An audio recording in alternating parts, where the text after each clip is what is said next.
there's the psychology behind it, and then it's like, I suppose if we really want to get meta behind it, is it's all psychology, right? What binds us together as human Yeah. beings, right? Yeah.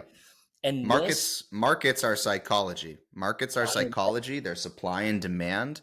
We're talking about a mimetic marketplace.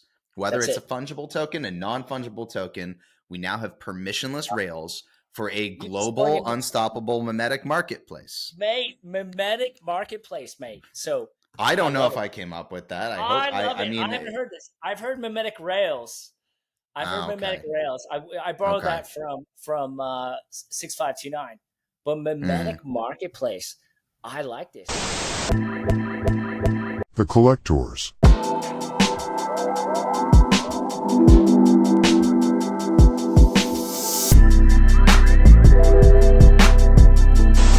Hello, everybody, and welcome to another episode of The Collectors. But this episode is going to be a lot of fun and a little bit different because you've got just me and MC Liquid today holding it down. How you doing, MC?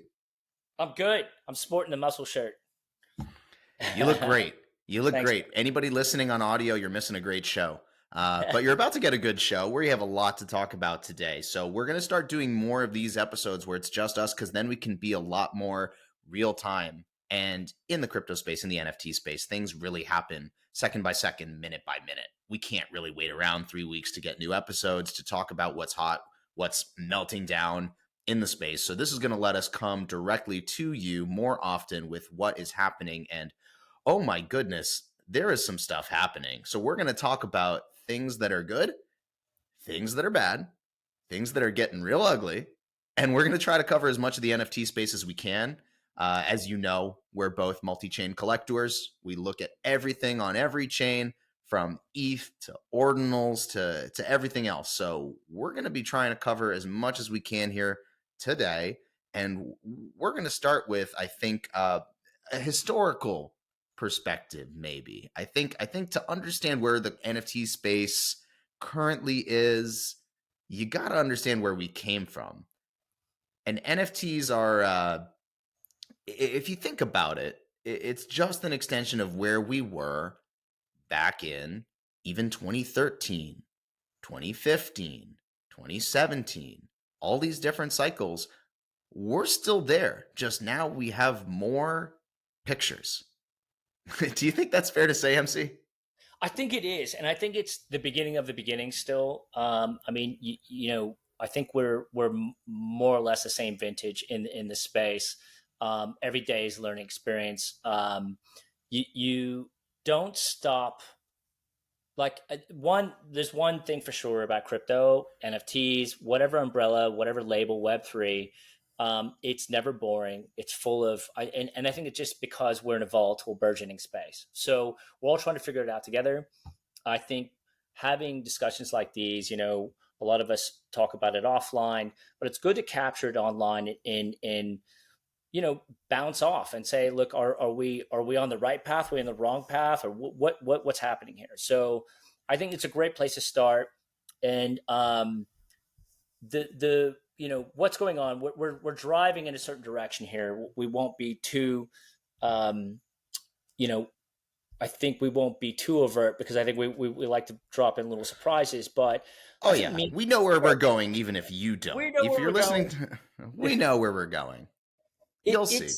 We'll see. Yeah. And look, so we'll kick off. And I've as I've explained to you offline, I think there's a lot of shows that have, a lot of podcasts that cover sort of the current events. And I don't think this is that. I think it's like what's happening in the space, but how do we deep dive and I think really deconstruct? And that's really the gift of what we're doing, almost like a reflection in the mirror. Hey, right. What a collective reflection, if you will, right? Yeah. So with that said, I think we're going to kick off today's topics if we can get through them. Let's talk about meme coins, right? Meme coins, and Doge is a daddy. Doge kicked it off, and we'll start there, and then we'll try and see if we can make sense of where we are today from there.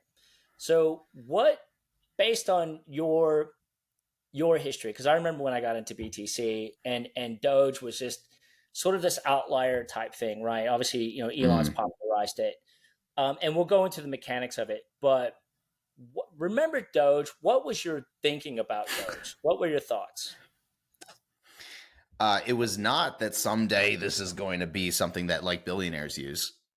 And then you saw it's not just Elon, right? Like you had people like Mark Cuban trying to integrate Doge with commerce for the Dallas Mavericks. And I think the idea, what was really interesting to me about Doge is that the social connotations of Doge were a complete blank slate. It was just whatever Doge was going to mean to you, that was going to be the cultural value. And there was not this sort of top down leadership of here must be the narrative of Doge. In fact, like the founder of Doge denounced his own creation. You don't really see that in other areas other than like meme coin. It's what ends up happening is you have some figurehead for some project that issues a token, and they're a maximalist for that thing, and you get used to the idea that there's going to be some kind of CEO type person, there's going to be some type of messianic figure, but not Doge. And I thought that that was really interesting, not because I thought it would work, and it's clearly worked. We're talking about a top 10 market capitalization coin, but it was an interesting way to prove out one of the core beliefs or one of these things you kind of have to take as a core assumption of the crypto space, like that decentralization can work, that there can be this globally distributed value system that's built bottom up. And Doge also did that at the social layer, not just with like the technology that was underlying it. That was my perspective. And I mean, if I is Doge, is it proof of work? I don't recall. Is it Uh, proof of work? Because wasn't it yeah, just a copy of Bitcoin, right? yeah. I mean, all of these back in that era, there was just like everything was a Bitcoin copy. Everything was a fork. You could mine everything. I didn't mine anything, but you could, and like that's what everything was. You looked at like the coin market cap, top, whatever, and these were all just like it was really just a branding thing. It was like, the .com Yes. era, but you didn't even build a web page kind of an idea. It's like if you could fork everybody else's web page and IPO the next day. Yes, that's That's correct. that's kind of what was going on. That's exactly right. Because it's all open source, right? It's Hmm. copy pasta. I'm just looking at it now in real time. It says Doge's. By the way, we might be factually incorrect here, but it's for topical purposes only. So if we get it wrong, we'll correct it later. But it says Doge's proof of work to proof of stake migration will allow anyone staking an adequate number of Doge to participate in the operation of the network. So I don't know if and that's just from Cointelegraph, so I don't know if that's dated. It's kind of not really Yeah. relevant. But the reason why I ask is because I think that was the origination, and it was a piss take on like, oh yeah, we can do the same thing because it's all open source. Now, I Right. think more interestingly is how Doge came about, right? It was in pre crypto, pre Bitcoin, pre ETH, the whole idea of me. I remember memes, sort of popularizing that. Sort of became the new sort of word du jour of I think what was Right. probably mid to late mid noughties, and where Mid it was noughties. I don't know, like I'm making up. Yeah, I just remember like all these memes coming out, and it was like a new way of you know what it was. It was a new form of cultural expression, right? And I think Right. if you look retrospectively, we've always had this, but because of the speed of the internet, it's basically real time culture, and you have iterations of this. It's unprecedented, really, in human history. This is allowed us to scale in ways that are actually beyond our comprehension. So you Hmm. look at memes, and you look at the power of memes and how they can translate and iterate an idea. Now all of a sudden you're taking that, and I keep borrowing from him, and I shouldn't be apologetic about it because I just think the guy's prophetic in many ways. But Hmm. the idea of mimetic rails, right? So we've taken crypto technology, decentralized technology, and now we can all have a piece of something we've created culturally, right? And that's essentially what's happening. Right. So copy So so pasta. so yeah, it sounds like you're describing NFTs. I thought we were talking about Dogecoin and meme coins. What's Well, going it's the on here? same. Why are they It's the same. why I think, yeah, what? I think it's the same. It's the same. It's the same. Like, I mean, they're part of the same trunk, right? Right. So at the end of the day, it's still culture, right? The meme coin itself is still representation of culture. Whether it's fungible, non-fungible, it represents something. It represents a Right. belief into the underlying, it's a communal belief in whatever, like Bitcoin or the dollar, Right. right? You're believing in that system, right? So Bitcoin was a belief in a new financial system. I think Dogecoin arguably was a belief in a new financial system, but really as a piss take, not anybody taking it seriously. And Right. that was the thing that the virality of this idea, and it's Elon keeps saying is the most entertaining outcome is likely the most the outcome. What is it? The end outcome is most likely the entertaining one, right? And now Right. you have Elon and Mark Mm. Zuckerberg talking about doing Coliseum. Today, I don't know if you saw this, they're talking about actually in the Coliseum, like the two tech Yeah. titans, basically having it out. It's Yeah. ridiculous. I don't know. We're living in a simulation. We're living in this crazy world, but I think it's warranted to understand the technology that's allowing it to take place, right? Okay. So So so why are we talking about all this? I mean, why are we trying to dig into the cultural context with meme coins, with NFTs? I think the main reason for me that this context is interesting is A, you don't get context on Twitter. Twitter is very explicitly an uncontextualized platform. It's a flat feed. It's like whatever happened 10 seconds ago is slightly more important than whatever happened 11 seconds ago. It's just complete temporal sort of information without the context of culture, like where we came from, both in the crypto space and outside of it. How are you supposed to understand what's happening? Then, why is it important we understand what's happening? Well, because people are trying to buy and sell these things. If you don't understand what's happening, or you don't have a theory about what's happening, and you're just flying blind, we know that 99.99% of people who are going to put money into meme coins, NFTs, these super volatile speculative assets, they're going to lose their money. You have to have some kind of long-term historical perspective, both backward looking and forward looking, if you want to actually have a presence in this space and make yourself a sustainable player in it. So we have to go into the history to understand the future. Once you understand the future, you can continue to play the game. You can continue to be here for these next iterations and these next innovations. But every single cycle, there's somebody who doesn't get it, who doesn't understand what's happening with these things, who wasn't here for the last cycle and didn't see what worked and didn't get to see the social experiments in real time. And they make the same mistakes as everybody did in the cycle before. They make the same mistakes that everybody's going to have made in the next cycle.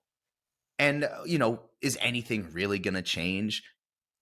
Not unless we learn. So I think our role here, we're just trying to bring this context back. History, future, philosophy, and you're going to see that as a theme for everything that we discussed today. We're talking about the good, we're talking about the bad, talking about the ugly, but we're mostly talking about what does this all mean in context. yeah, it's a good point, and I think to be fair, like even we're trying to figure out what it means in context, right? Because No, we have all the answers. That's why people are well, I listening. mean, We already solved it. it is one massive experiment, and I think I've you and I have discussed offline this many times, and I have with my other mates in the industry. You know, Mm, there is a lot of reflection in it. Are we is this one big circle jerk, or yeah. actually are we changing the world? Are we doing anything? And going back to, not to completely go off tangent here, but I think Doge is a representation of just one big. I mean, Bitcoin is an experiment. Doge is an experiment, and you there's the psychology behind it, and then it's like, I suppose if we really want to get meta behind it is it's all psychology, right? What binds us together as human Yeah. beings, right? Yeah. And Markets are psychology. Markets are psychology. They're supply and demand. We're talking about a mimetic marketplace. Whether that's it's a it. fungible token, a non-fungible token, we now have permissionless rails for a You're spelling global, it, unstoppable mimetic marketplace. mate. Mimetic marketplace, mate. So I I don't know love if it. I came up with that. I hope I love I it. I mean haven't heard this. I've heard mimetic rails. I've heard mimetic okay. rails. I borrowed Okay. that from 6529. But Mm, mimetic marketplace, I like this. But it makes sense, right? Because what is a marketplace? It's like we hear about the marketplace of ideas, right? yeah. So what is a mimetic marketplace? Well, essentially, it's ideas on chain. Yeah. And it's this volatility of hype and crashing, sort of pump and Yeah. dumps, right? And I Yeah. think if you were to strip out the technology, if you just look at the political cycle or the news cycle, right? Hmm. Essentially, it's the same thing, but those are ideologies that preceded the tech that we're talking about. Now we're Hmm. capturing different ideas and ideologies, but tech is integrated into it. And it's reflected Right. economically, like number go up, and that's fucking fascinating. But it's interesting. I think the meme coins specifically because it's they say what they are. They're Yeah. basically shit coins that an idea Yeah. or a brand is attached to. Yeah. I think actually that's the key point. And this is what gets talked. This is taking us to specifically the NFT era of mimetic marketplaces. Is this idea that it does what it says on the tin. If it tries to do more than that and it fails to, if it promises to and then never does, it's called a rug. Or at least, again, that's what people will call it. It's a rug. Oh, if it's just art, there's no roadmap, there's nothing. It can't rug you. It's did what it said on the tin. It's just a picture attached to Yeah, a token. It's meaningless. And those are the kinds of things that actually people gravitate towards because it's really hard to get disappointed by something that makes absolutely no promises. It may not have ultimate sustainability or cultural impact, but at least you're not going to get rugged. And so many things are. And then you look at something going back to Doge, there were no promises. Nobody said Dogecoin is better than Bitcoin and will supplant, like not certainly not on a technological basis. And nobody said it's going to grow to be bigger than Bitcoin.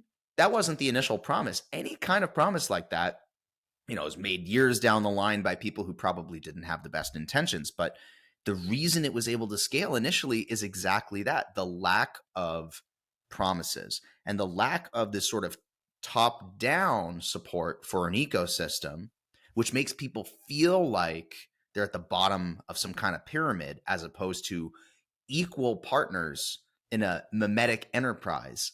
People want to feel real ownership. It's hard to feel real ownership if you feel like you're constantly being sold to top down.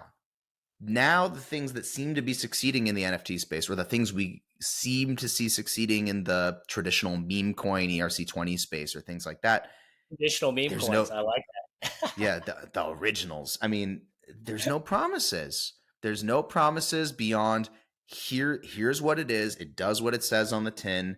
And if you, the user, the buyer, the owner, if you make a bigger assumption than that, you do so at your own risk. To me, that I guess my perspective is that just feels like a more honest enterprise than trying to tell somebody it's the hottest shit since sliced bread and then watching those people get disappointed over and over and over again. Well, okay, that brings up, since we've brought up Doge, let's go ahead and bring a counter example, a recent example, a real time example. It's Mm-hmm. now Friday, 30 June, 2023, End of and Q2. Let's go. Yep. Q2. Fingers crossed that we're going into something better. Um, well, look, I think Doge was a piss take that's obviously had a lot of longevity, and we can deconstruct why. But I think more interesting to see where we're going with it. With all these other meme coins, you have Pepe, and more recently, you have this Mm-hmm. character Ben.eth, who's Here we who's go. yeah, here we go. We're getting to the meat now. Who's popped out of? I mean, to be honest, I don't.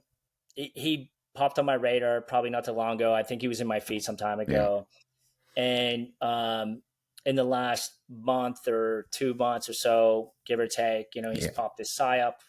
It's called $ psyop. So out of nowhere, it was a meme coin. Let's talk about that name for just a Okay. second, because I mean, Yes. again, like, we're gonna get into Ben a lot. We're gonna get into Right. psyop, but like, calling something psyop, right? Like, this is what happens. Like, we'll get into all the promises he did or didn't make, or how he's gone completely insane. But once you call something psyop, that's sort of an implicit promise to whoever's getting involved in this thing. 100%. It's the irony, and I mean, I think it's obviously intentional irony, right? I mean, Yeah. There's no way it couldn't be, and I think it's irony one of those, scales mimetically. Irony performs very well in the mimetic marketplace. 100%. It's like, hey, here, basically, I'm going to psyop you and take all your money, or I'm going to be the winner. I don't, however you want to slice it. In fact, he brought Andrew Tate into it. Yeah. And Andrew Tate just came out and said, "Oh Christ, shitcoin." Yeah, no, I mean it's laughable, but yet I think people are still hoping and they're still hoping that there's going to be some payout, because it's something they don't know, that was secretly planned, backdoor, what have you. Right. I just lost you. You still there? You just? Oh yeah, man. I don't know. Okay, you're still there. Okay, I just for some reason I lost your video feed. Anyway, here we are today. The guy Ben.eth, he's been doxxed already, and I didn't listen to today's spaces. I listened to one of his spaces yesterday's, and he's having, by all accounts, a real time meltdown.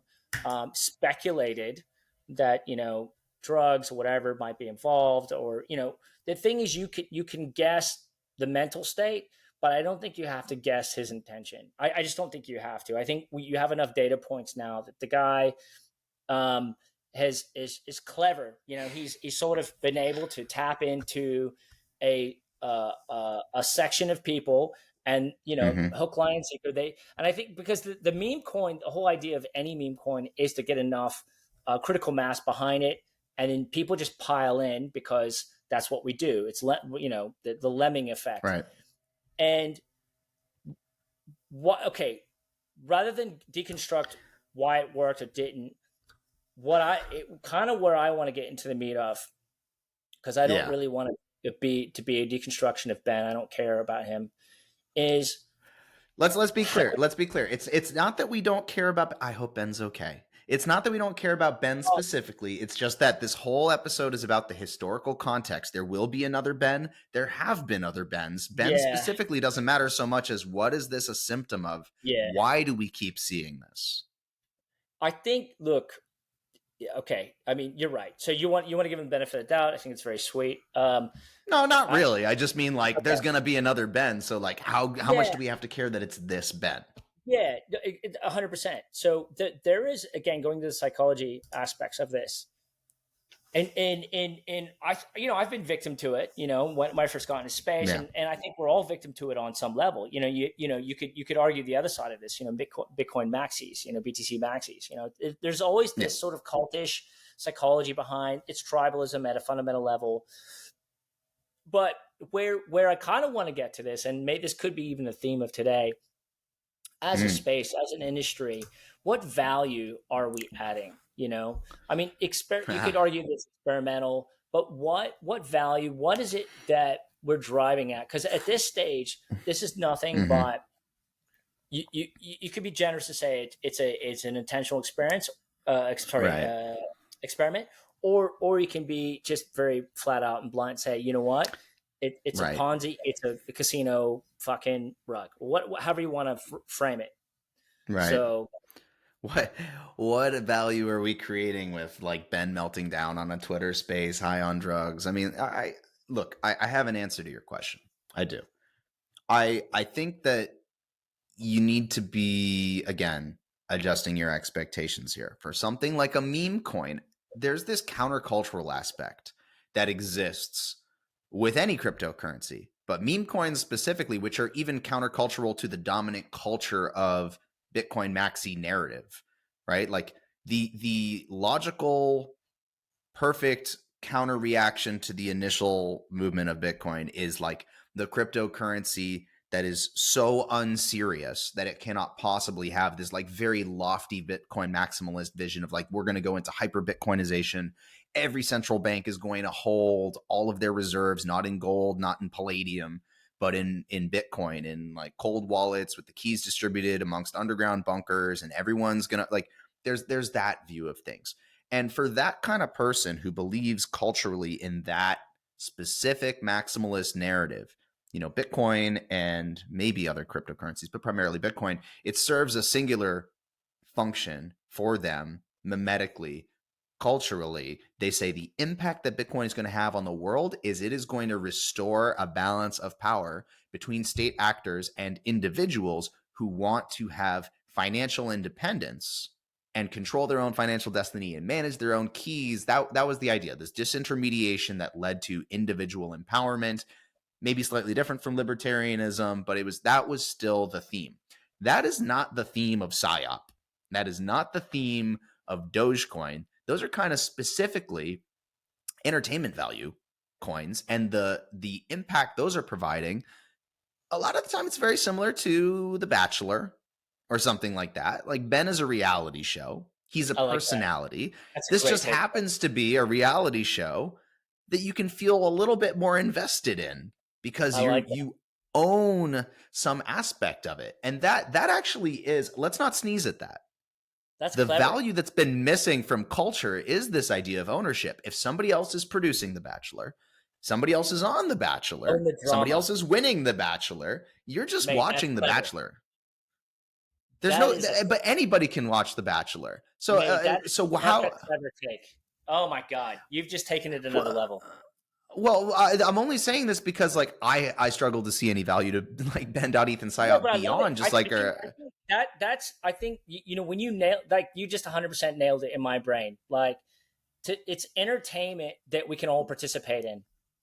yeah. Like, But legit. it's not just like, I guess here's what I mean. Like when Netflix was launching shows and it's like you could go on your remote and you can literally choose the ending, and they were like, that's the future of entertainment. This is what the user wants. They want to impact the outcome.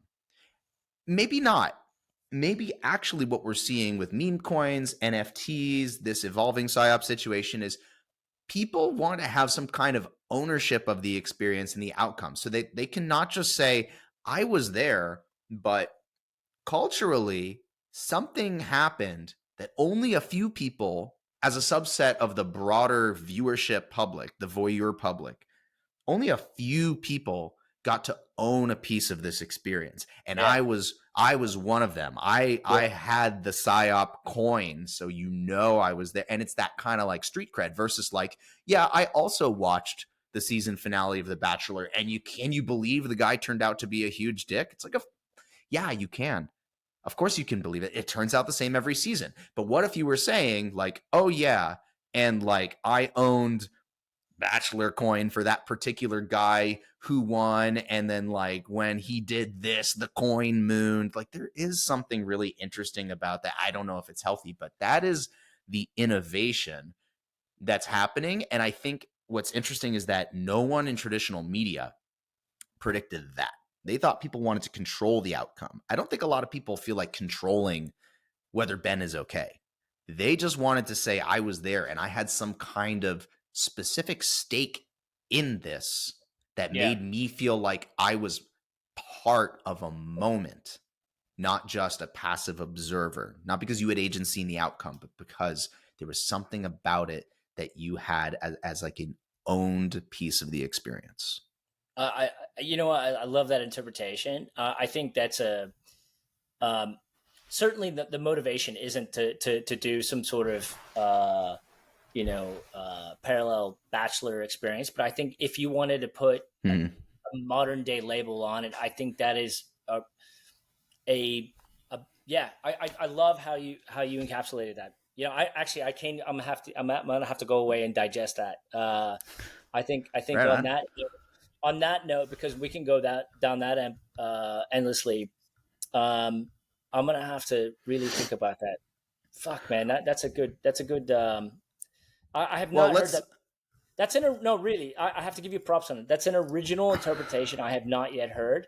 hmm, I think meme coins are definitely participation on some level, cultural participation. Like I'm yeah. mixing up my words here, but I think the way you've parallel the parallel reference to the Bachelor, I think that's fucking on point, man. Let's not see Ben on The Bachelor. That's all I'm saying. No, If no, he's no, if he's no, in that's the if he's in the no, next man. season, I don't know if he's Bachelor.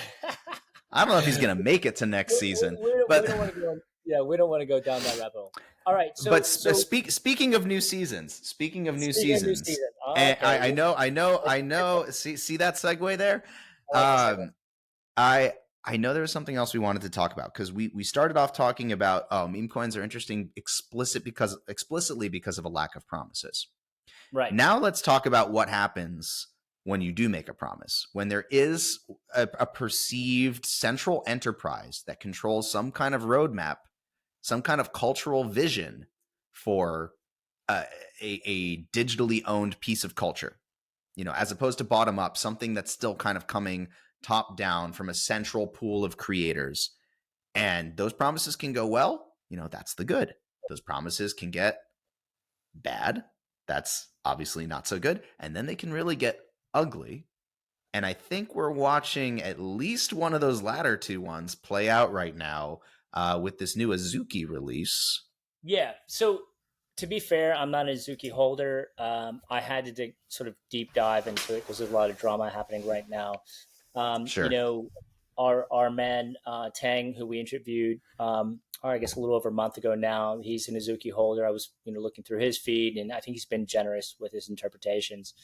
Um, but what is relevant, just to macro out a little bit, obviously we're both actively involved in NFT space, i.e. Stashh. You Yep. know, you could say we're trying to be, the arbiters of exchange for a culture, Yeah, um, sure. and look, Azuki, they've labeled them blue chip, amongst BAYC and CryptoPunks and Pudgy Penguins and blah blah blah, and they're all, you know, individually they're doing different things, but as an asset class, they represent sort of the first wave, right? The I call it 1.0, the whole PFP sort of thing, Mm-hmm. right? And I think Uzuki's sort of came to it with their own flavor. The guy, I think it's Zagabond, or what's Mm-hmm. his name? Zaga, is it Yeah. Zaga? And and had a little bit of history.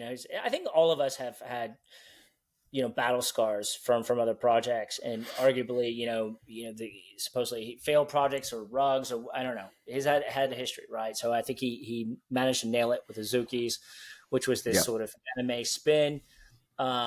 Again, I had to dig into all this because I saw it superficially. I didn't really dig into it, and I've Yeah. listened to others that are far deeper into the space, have their commentary on it. I was listening to Farouk on Rug Radio, sort of give the whole history, and they're all deep, deep, deep, deep Web3 culture bros, and I love watching them because I'm learning more from them. So if anything, Mm-hmm. I'm an observer.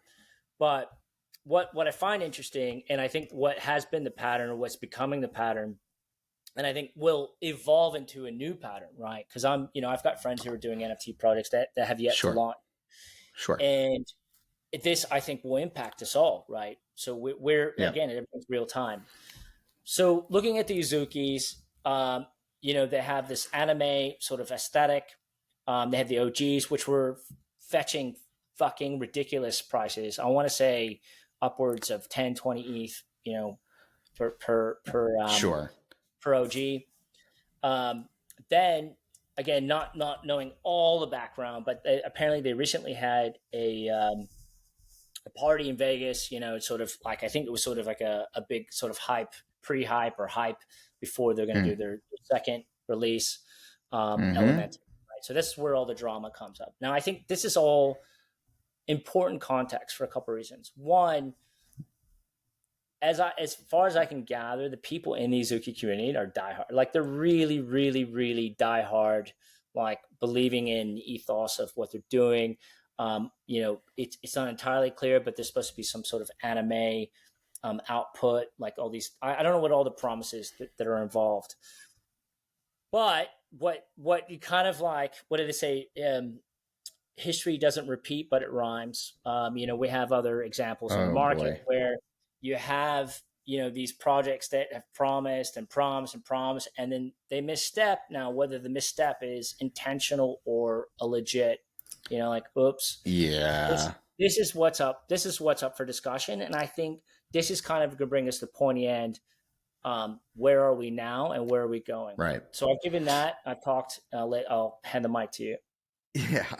So you're raising a good point, which is that no one is really immune from this issue in the NFT space. If you're creating, if you're collecting, change, evolution, people always demand something else, something new. If you're developing IP, if you're developing a community in the global marketplace for attention, novelty is essential.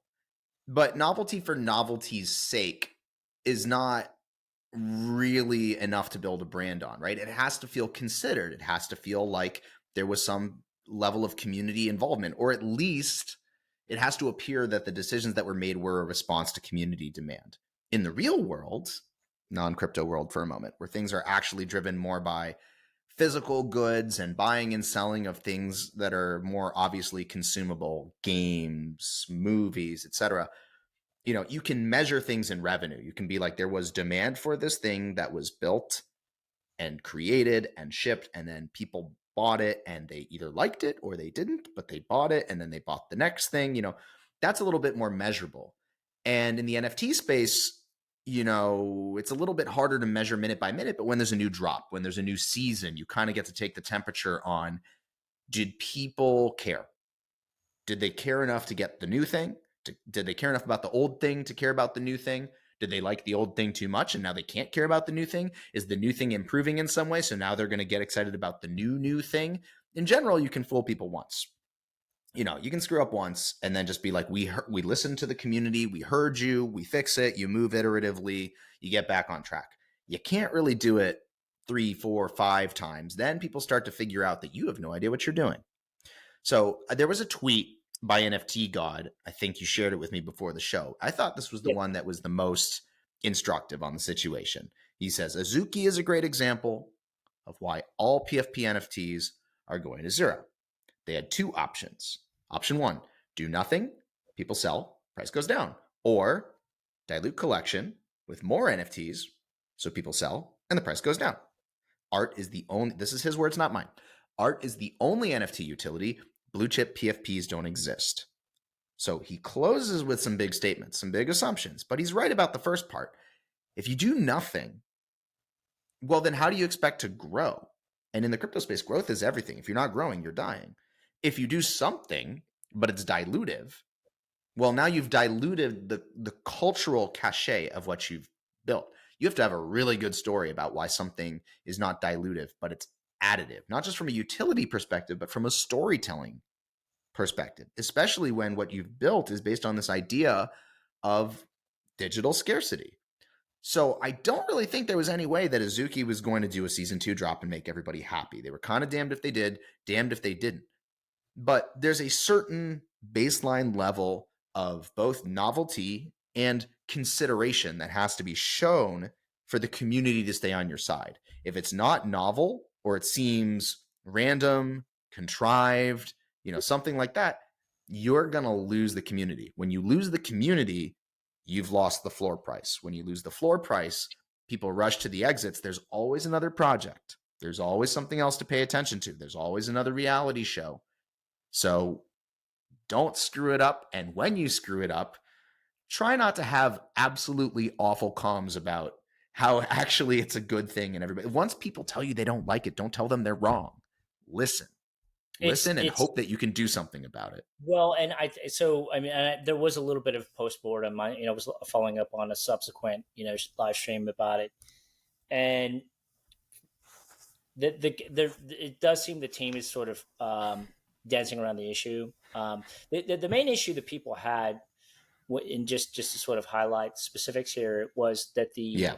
the second release was so similar to the first release that it diluted, Right. right? Where's the And novelty? Exactly. where's it not? Yeah, what are you bringing new to the table? So really, it just looked like it just like that from the outside. It's just a money grab. Right. Hey, look, hey guys, we've got this big brand, second edition, money grab. Now they're sitting on 40 million plus ish, Yeah.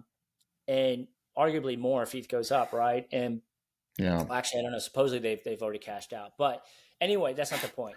Point is, um, it's and this is, I think this is sort of the bigger, again, taking away from Azuki. I think Azuki is just emblematic Mhm. of what's been happening, and I think where the evolution is, right? So Yeah. I think maybe I'm wrong about this, because you're going to have a new wave of peeps coming into space. I want to say a new wave of suckers. I hate to say it, but Ah. no, but I mean Let's this is, say people who lack a historical I context, mean, which we are look, providing. and by the way, I'm subject to that too. It's not to say that anyway.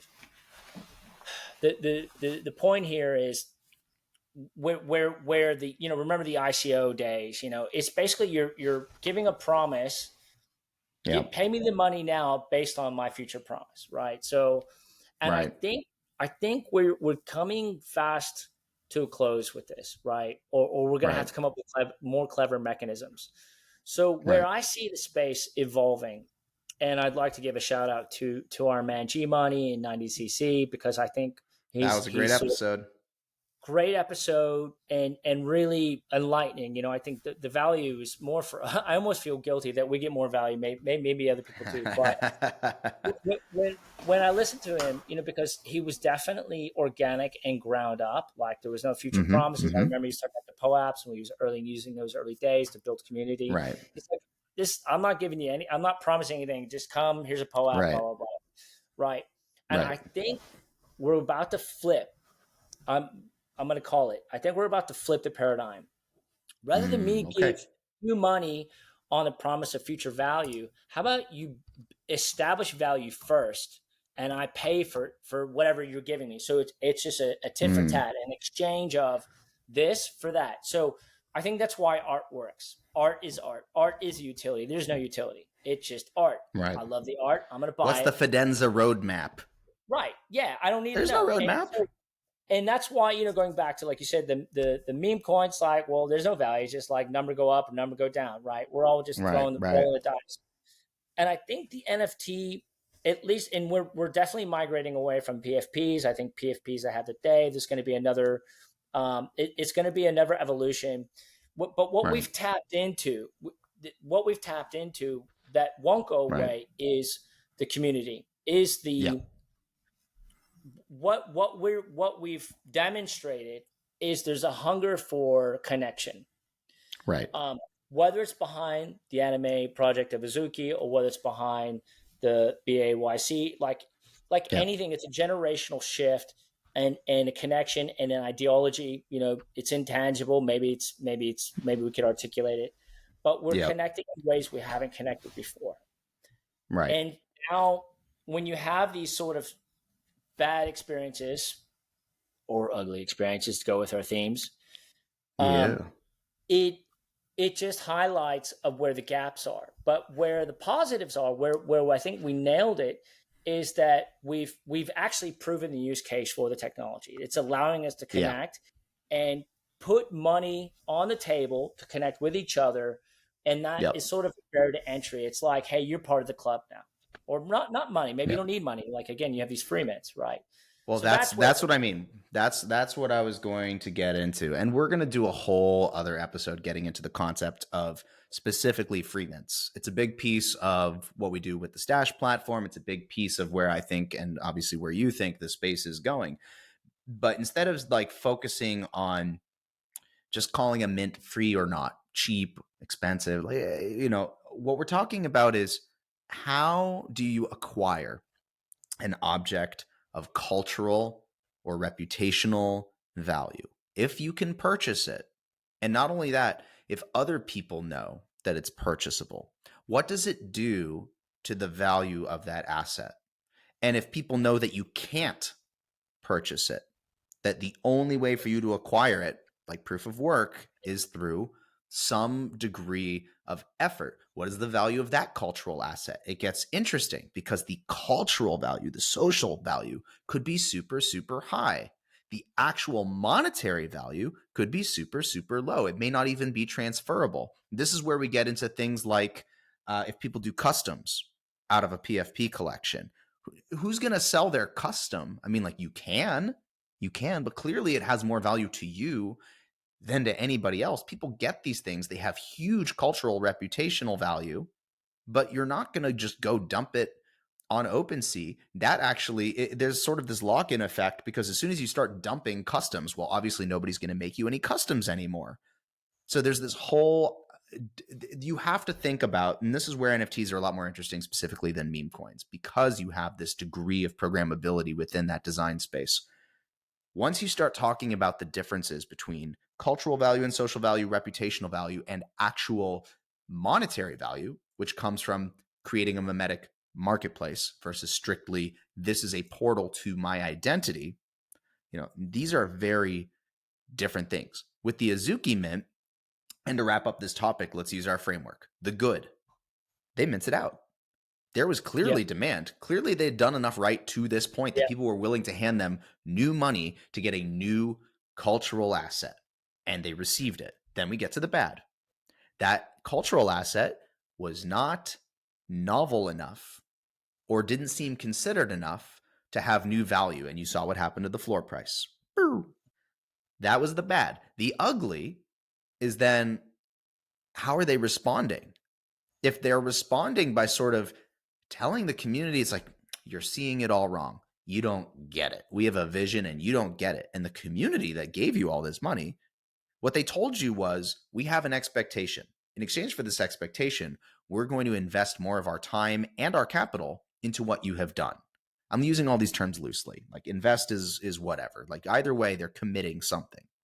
And then what the team is essentially saying is like, well, the thing that you explicitly told us you wanted and signaled to us that you needed, we did not deliver. But actually, you were wrong about what you wanted. And just you wait, we'll show you that this is actually what you wanted all along.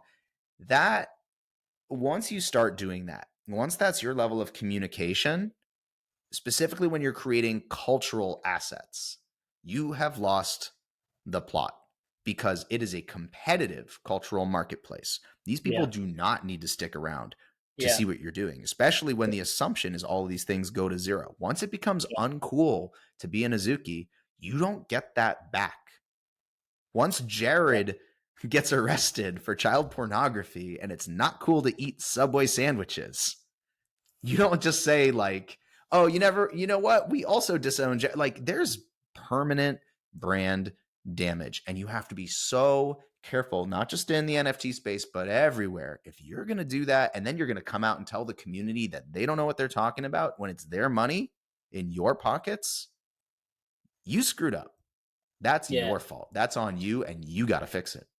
Yeah, look, and we time will tell. Maybe they come out of this. I mean, according to some of the diehards, they've been in worse situations, and maybe they just needed the money. I just needed the money.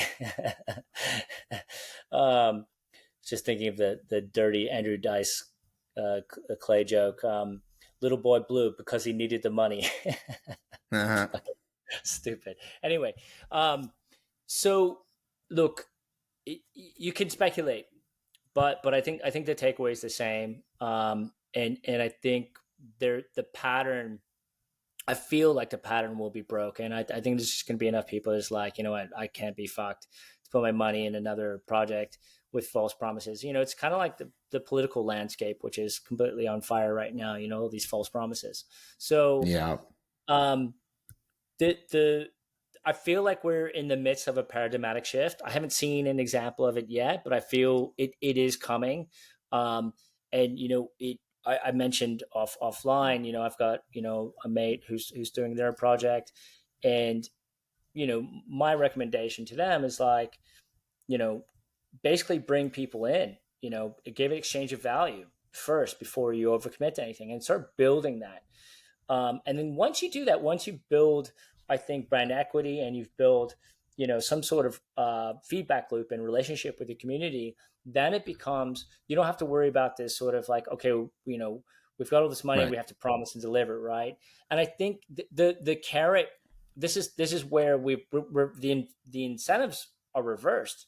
Prior to ICOs, the incentive was you had to show proof of concept and market, product market fit. You'd have to show all this stuff first before anybody gave you money, right? Not just on an Right. idea, and we've reversed that. It's like, oh, give us money because we have this great idea.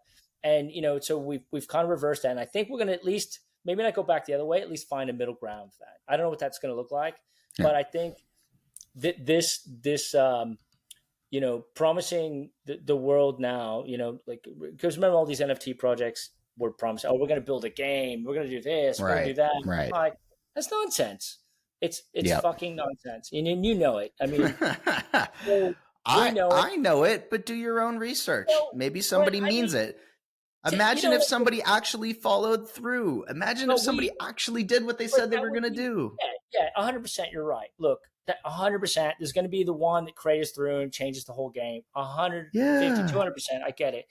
And the thing is, in spite of being in the space, you and I have been in space for a while, you still want to believe it. You get pulled into the hype. Yeah. It's so fucking easy to get pulled into the hype. But I Yeah. think now what sort of rubs salt on the wound is when this is happening in a market like this. When you Right. have you're rinsing people, and maybe he's not, maybe their intentions were not, but it doesn't look good. Yeah. That's It's not. why. Yeah. Yeah. So Not unsalvageable. It was yeah, good. It was bad. yeah. It's getting ugly. But I Listen, think I think in general, what you're pointing out, and this will take yeah, us to our last topic. We got about 10 yeah, minutes to go through it. yeah, This is part of the evolution of, what some people call the meta of yeah, NFT collecting, where it's like, if you're not right on the cutting edge, you're too late. It's like, if you're extremely early, you're okay. yeah. And if you show up like right as things are getting hot, you're okay. And if you show up after everybody else has heard about it, it is too late and you're going to get washed. Like, you don't want to be the kid in school who goes and buys the thing and gets in school because you saw all the other kids doing it. And by the time you finally convince your parents to buy the thing for you and you get to school and you've got the cool thing and they're like, oh, we're not doing that anymore. Yeah. Gross. Yeah. It's even worse than if like you had bucked the whole trend and they were just like, well, clearly that kid, he's got a mind of his own. If you are just seen as somebody who comes in late to every trend, that's worse than if you just don't even care what everybody else is thinking about. Well, You'd rather I mean, maybe that's my perspective well, on the look, cool kid.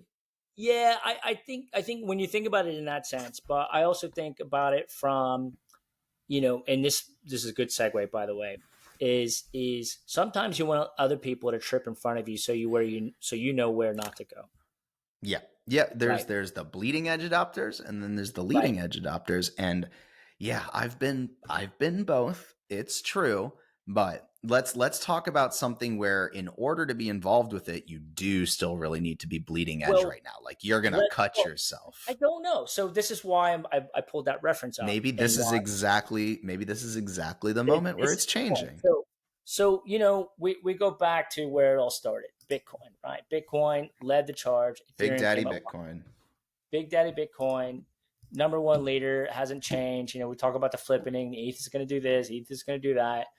Now, what's interesting is ETH has had a fucking goddamn long time to prove themselves, right? And then everybody's trailed behind doing their own version of that, with different L1 approaches, right? So different consensus mechanisms, blah, blah, blah, blah, blah. What's interesting, and what I think is it's not endlessly fascinating, but we'll see where it goes, and it can go somewhere very fast. So BRC20, Ordinals. Ordinals came on the scene, I think, beginning of the year, maybe slightly at the end of the year. Ordinals, essentially, they're Bitcoin NFTs, for want of a better term. It's not technically correct, but that's what they are, right? And I think it Hmm. brought into the conversation, it certainly pissed a lot of BTC maxis off because they're like, oh, that's not what we are. We're hard Yeah. money, we're this, we're this, and this. Now, why I think this is so fascinating and topical, and I think we should definitely have a whole episode dedicated to this, and hopefully we can find somebody. And Um, we've had guests come on and talk about ordinals. I think Teng was one of them, and it was a right. great conversation. There's so much Well, you could say, but let's again context, yeah. context, context. I mean, somebody that's deep in that world, because Sure, like I've said, Satoshi. Let's yeah, get exactly, Satoshi on. exactly. So basically, the background is loosely. Um, is that you can use Bitcoin, the Bitcoin network for something. Well, they argue something other than what it was intended, right? Mm. So you can basically use Satoshis, and it's basically merging two different technologies, using JSON, so JavaScript, and then inscribing on a Satoshi, which is the smallest denomination of a Bitcoin, and basically referencing an executable file, right? So Hmm. where I think it's fascinating because now for a couple of reasons. One, going back to our cultural paradigms, right? Bitcoin could expand its narrative, right? Because the narrative has been money, money, money, money, and you've heard all these different, from Sailor to I'm trying Hmm. to remember the guy's name who's former military, but anyway, like that's been the dominant narrative. Now you have this new narrative that's kind of drawing in parallel with the whole NFT space, which I think is Right. fascinating because I think that's what it's expanding something that we can all sort of touch and feel. We all understand Gucci, Nike, Adidas, the things that we live and breathe that as a society, right? And I think Right. that's what NFTs touch too. Now you have the Bitcoin network, you have people in there disrupting the narrative, and they're Yeah. now using it for something supposedly other than what it was intended. This is where now this is I think it's going to be debatable how far it gets, but it's getting very fast. It's getting very far very fast, right? Yeah. Now, the reason why I say, let those in front of you trip over, I think the people that are playing in this space now, that are bringing this ideology to the Bitcoin network, they've already Yeah. seen all the potholes in front of them, right? Yeah. So technologically, anyway, I think they can skip a lot of things that didn't work because those have been tried and tested.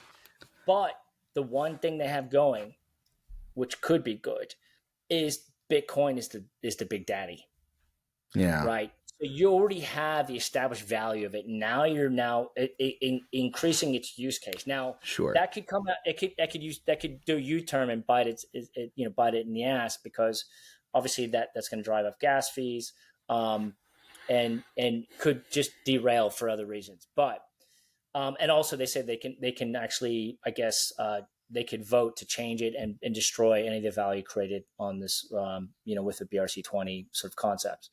So I think that's a Mm. big idea. I think it's worth talking about, and I think Sure. maybe unpackaging where it could go, and or could it wreck things? That's Right. why I find fascinating. Let's tie the whole conversation together. Where we started was meme coins and mimetic marketplaces. Where we got to was, what does it look like when there's a top down community like Azuki's that makes an explicit promise, has an explicit direction, and tries to sell that top down to the rest of the community?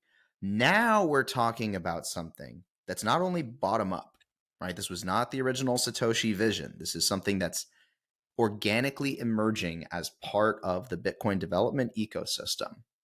It's not part of the original cultural narrative of Bitcoin. It has nothing to do with, challenging state ownership of currency. And it has everything to do with essentially being a digital collectible with quite a bit of friction. You're playing in a completely different world there. There's Do this. you, sorry, let me just pause that thought. Let me just push back a little bit. Could you argue that it was outside of his vision? Because if we're just talking about value exchange, if we just go down to the essence of currency and value exchange, could we be loose in our interpretation? Well, I think that Satoshi saw Bitcoin specifically as serving this function of challenging state-backed, like violence-backed currency. Like that is a Yep. global monopoly Yep. that Bitcoin was challenging, sort of a bloodless revolution. And he Right. also conceived that there would be innumerable challengers to Bitcoin serving slightly different functions, which is why it was not surprising when things like Monero emerged, which were like Bitcoin, but there's privacy. Ethereum, Bitcoin, but it's programmable in a different sort of way, and you can have unstoppable code. He conceived that all of that could occur. There was nothing in his vision that said, and all of this will happen on Bitcoin. That was very much a maximalist vision, which is why it's so interesting now to see the maximalists saying the currency for everything cannot be used for this thing. That's what I mean, that there's this cognitive dissonance starting to emerge. There's a certain strain of Bitcoin maximalism that just is logically inconsistent from my perspective, where it's this is the only currency that can exist and have value. Also, you can't use it for this thing because that's not what it's for. And you're simultaneously trying to say this is the only thing we can have, but also it can't do all these things that people really want some decentralized network to be able to do. You can't have it both ways.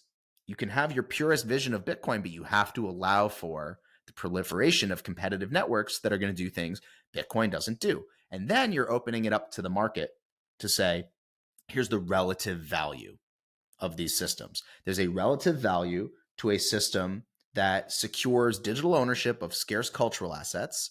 There's a value to a system that is more akin to digital gold. There's a value to a system that's more akin to a global payments infrastructure. And these are not all going to be Bitcoin. That's just fundamentally, that's what we're seeing.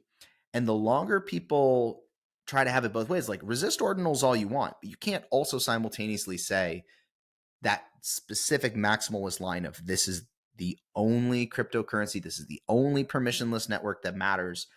I find it logically inconsistent. I think it'll collapse under its own weight.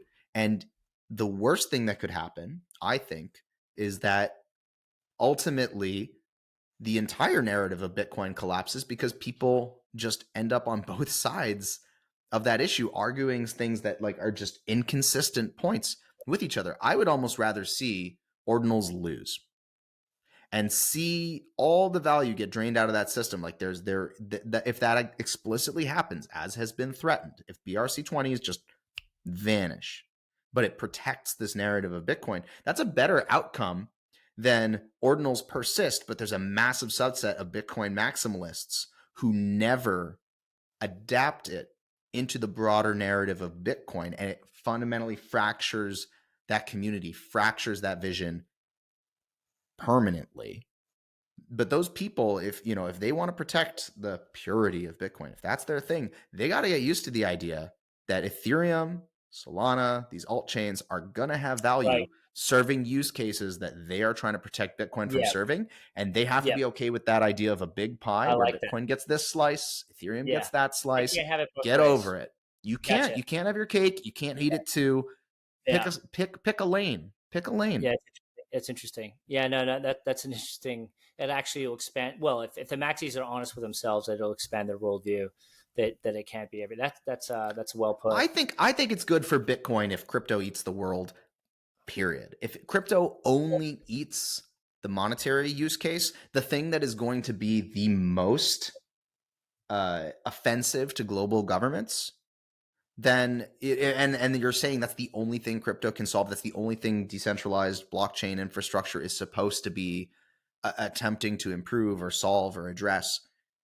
Then that's a very brittle ecosystem, an ecosystem with a single coin and a single purpose, and you do all these purity tests.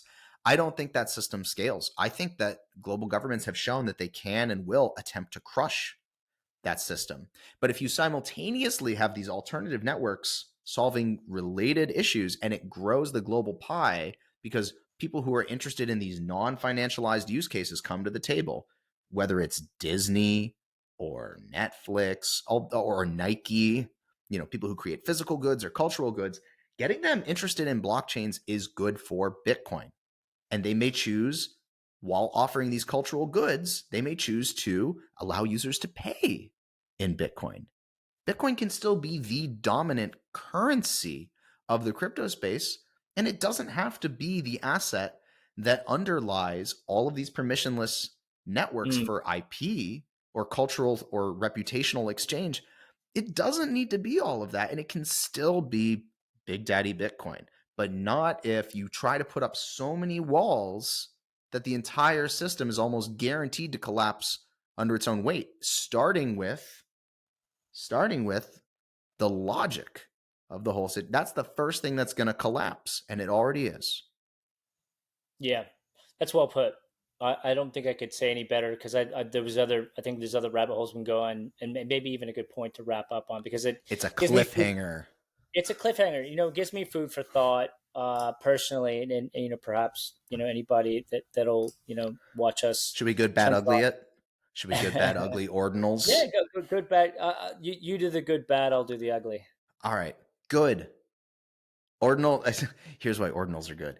Good. It's experimentation. Bitcoin has been like a pet rock for so long. It's good to see people having discussions about Bitcoin again, about its purpose, about its culture, about its technology.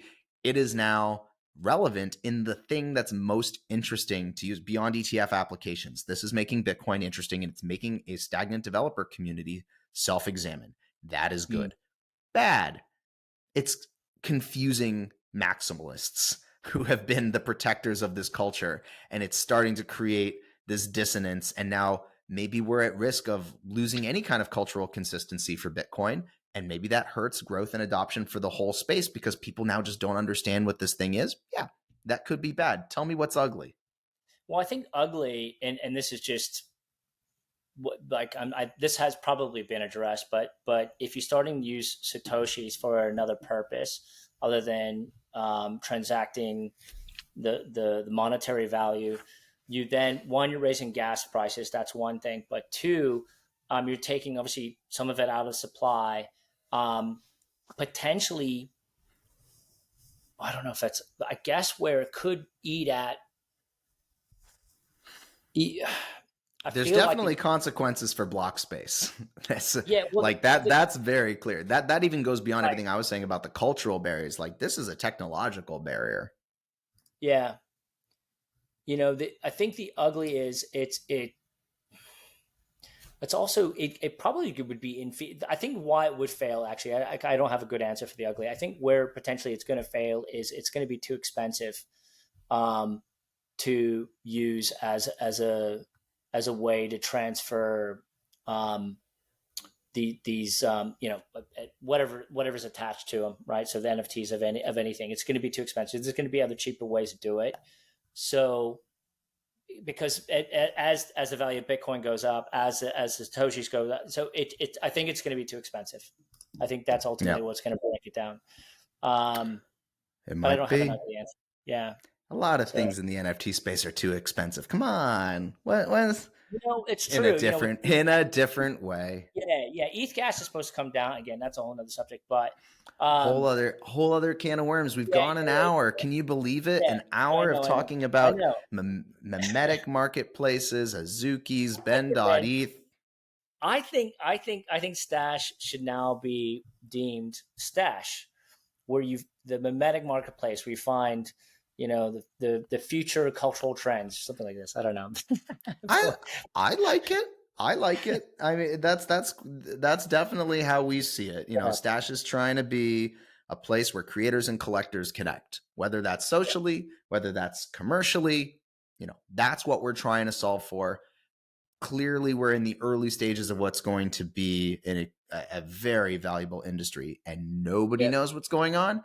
That's why we're here. We're trying to figure it out just like you on the Collectours. This has been a great episode. We're going to keep doing, as I said, these one-to-one episodes where we're going into all these hot topics, but also these philosophical context questions. I think those are even more important to ask. There's always something new under the sun. But if you can see the patterns, you can start to predict the future. You can start to get ahead of the trend. And isn't that what this NFT space is all about? Not being late, but being early. So thanks for listening along with us at the Collectors. Keep collecting. We'll be back soon with a new episode. We'll even keep bringing on some guests, but get used to seeing a lot more of our faces, hearing a lot more of our voices. We'll keep bringing this insight to you. If there's a topic you want to see us cover, if there's a guest you'd like us to bring on, comment on YouTube, tweet at us on Twitter, post on Stashh, get in touch. We are going to be trying our best to make sure all of these episodes are as interesting and novel as possible. You know, that's what you need in this space. Novelty. So hopefully we can go into some topics you've never heard explored, never heard covered, and hopefully we can make them interesting. Thanks again for listening. I'm Tor. Thank you, MC, for MCing. You killed it. Cheers, guys. See you next time. Bye-bye.